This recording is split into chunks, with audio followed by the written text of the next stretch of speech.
Morning, Christine Regan Lake here. Welcome to Love, Sex, and Money. Today I'm going to start with a morning message. So this is basically a message for anyone who it resonates. You could be single, you could be coupled up.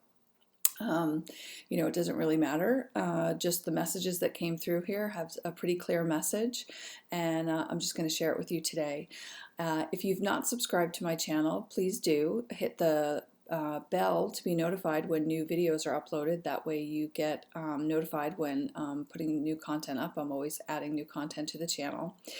Okay, so let's get started. So there were kind of three key messages that came through on the cards that I used today, and basically what they were, it was really about taking a leap of faith and focusing on a project that is connected to your heart and that is of service, that it can serve others, right? So it's a leap of faith.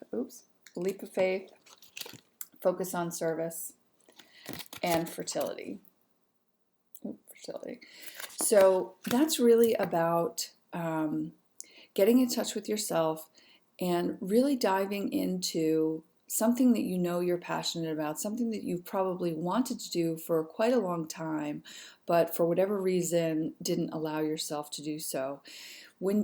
Remember that, especially if this is an entrepreneurial endeavor for you, because the money came through pretty strong in this reading this morning. There were multiple messages coming through about money, prosperity, and things like that. So if this is, a passion project of yours, focus on the customer, focus on whoever is the end user. When you come from a place of service and your true authentic desire is to serve others and to be able to use your knowledge, skills, and experiences to serve others, your intention plays a very strong force when you're embracing a project, knowing that that your intention is to really come from a place of service. That's going to take you down the highest road of integrity and things like that. So have that. So the message was clear this morning about, have confidence in yourself, trust God, trust the universe, take that leap of faith and embrace a project that you have been really interested in engaging in, and just go for it. So what came up next? It was really about, one, needing to focus on your strengths of independence, right? So you want to, standing on your own 2 feet, being able to be independent, the strength that you have on, focusing on all of the strengths, gifts, knowledge, experiences that you have to stand on your own 2 feet and do this is going to serve you well. That independence, it will be like a beacon to others as well, for them to find their own independence. The other thing that was really important was boundaries. Okay. Ishtar, boundaries, setting up boundaries. So healthy boundaries are one of the pillars of self-love. For people who have, had very weak boundaries most of their life, it's because, growing up, no one ever taught you how to have healthy boundaries. Someone can't teach you how to have healthy boundaries if they don't have healthy boundaries. And also, if you've been in an environment where people typically always violated your boundaries, that becomes the pattern and the habit. So it's very key at this moment for you to embrace boundaries, putting up boundaries to, in terms of healthy relationships in every area of your life, in your work and career, in your intimate relationships, in your family dynamics. It's about healthy boundaries. The next thing was prosperity. When you do this, when you take that leap of faith, and when you, dive into that passion project of yours coming from a place of service, and you're, walking in that strength and independence of yourself, setting healthy boundaries, this project will prosper for you, and that's good to know. Okay, so what were some of the issues that came up in terms of potential blocks that could be causing a challenge for you as you move forward? Well, the very first card that came up with that was past life, that there might be past life issues coming up to that need to be cleared. That'll be something that you need to explore for yourself. The best way to find what that past life block might be for yourself is to look at patterns. Look at either patterns in the family dynamic, whether there has been kind of systemic money challenges, systemic, substance abuse issues, chronic or like ongoing issues with like fidelity, things like that. Try to look for a pattern, see what that thing could be coming up for you, what has been a major theme in your life for you that has just kind of been this recurring theme over and over and over again. That could be a telltale sign that is a past life thing. You're meant to clear it now. It's coming up, it wants to be cleared.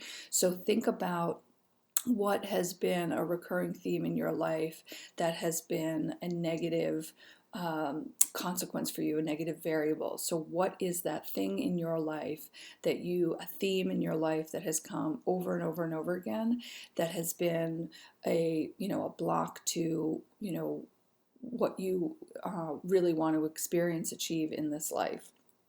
Okay, so the next thing that came up, it's always important to understand what your blocks are, what some of your invisible walls are that you may not realize. There's 18 schemas, which is the core beliefs that most of humanity struggles with. 2 of them came up in this reading. One was abandonment and instability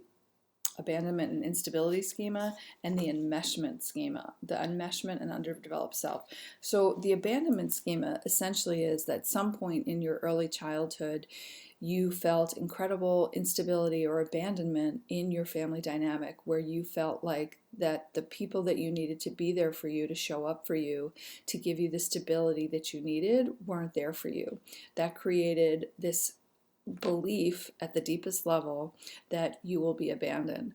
How this typically shows up in your life is that you will get into intimate relationships or friendships or jobs in which circumstances unfold that make you feel abandoned. They leave, you get fired, the friendship just goes away, disappears out of the blue, things like that. So resolving that abandonment issue is one of the, it's a core wound that most of humanity struggles with. That feeling of instability and abandonment. I'm not gonna, people aren't gonna be here for me. They're gonna leave me. So what about enmeshment and the underdeveloped self? So the enmeshment and underdeveloped self, that's that when you were a child, you were never able to develop that independence, which was interesting because that was the card that came up, was your needing to focus on independence, right? So being independent. So when you have enmeshment, that's the antithesis to being independent. Enmeshment means that your kind of identity and your stability and your belief, like that you need another person to become enmeshed with so that you can feel stable. That unless you have that other person that you're meshing with, and they're giving you the feedback that you want, it feels very unstable to you. But the way you got to heal that is you've got to be able to develop that sense of self, have a very, very strong sense of self and independence to be able to be in a connection with someone without being enmeshed with them. And it's a very, very important one. And, this is something that you'll pass down if you have children. You'll end up doing it with them as well, enmeshing with them. We're meant to be independent beings. And when you're enmeshed, you lose that sovereignty, you lose that independence, and it's very, very important.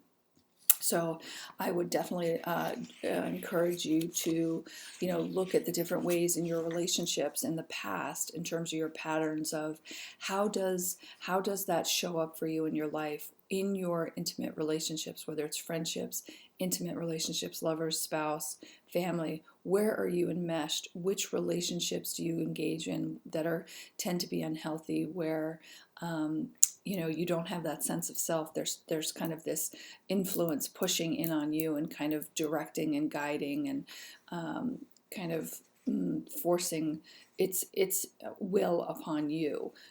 Independence is the word and key word of the day. The other block that came up was the money disorder of unreasonable risk and gambling.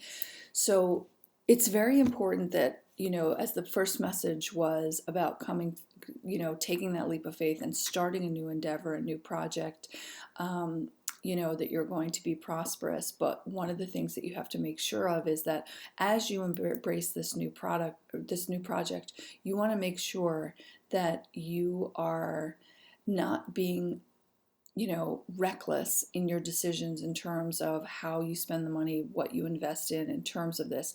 It's just it's like a warning for you to make sure that, okay, take that leap of faith and move forward, but be very intelligent and be very discerning about how you're spending your money, and that you're not being irresponsible and risking too much on this new project that, whatever, it could be irresponsible, reckless, and things like that.